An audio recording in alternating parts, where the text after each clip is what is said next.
Hello, എല്ലാവർക്കും സുഖമാണോ? ഞാനിന്നിവിടെ കൊച്ചു കാര്യമായിട്ടാണ് വന്നത്.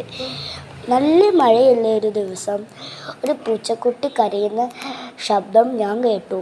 അപ്പോൾ ഞാനത് വേഗം ഓടിപ്പോയി അച്ഛനോട് പറഞ്ഞു. അപ്പോൾ അച്ഛനും ഞാനും അതിനെ തിരഞ്ഞു, പക്ഷെ എവിടെയും കണ്ടില്ല. അപ്പോൾ റോഡ് സൈഡിൽ പോസ്റ്റിൻ്റെ അരികിൽ ഒരു പുള്ളി ഉണ്ടായിരുന്നു. അതിൻ്റെ ഉള്ളിൽ ആ പൂച്ചക്കുട്ടി കരഞ്ഞ് കിടക്കുന്നുണ്ടായിരുന്നു. അതിനെ രക്ഷിക്കാൻ ഞങ്ങൾ നോക്കി. അപ്പോൾ ഞങ്ങൾ അതിനെ എടുത്ത് വീട്ടിലോട്ടേക്ക് കൊണ്ടുപോകാൻ നോക്കിയതും അത് വേഗം ഓടി ഞങ്ങളെ വെള്ളം പോകുന്ന ഓവിൻ്റെ ഉള്ളിൽ കൂടി കയറി ഞങ്ങളെ വീടിൻ്റെ കോമ്പൗണ്ടിൻ്റെ ഉള്ളിലായി. അമ്മ പാല് കൊടുത്തു, പക്ഷെ കുടിച്ചില്ല. അതിൻ്റെ അമ്മേനെ കാണാനായിട്ട് അതിങ്ങനെ കരഞ്ഞുകൊണ്ടിരുന്നു. അപ്പോൾ എനിക്ക് സങ്കടമായി. അപ്പോൾ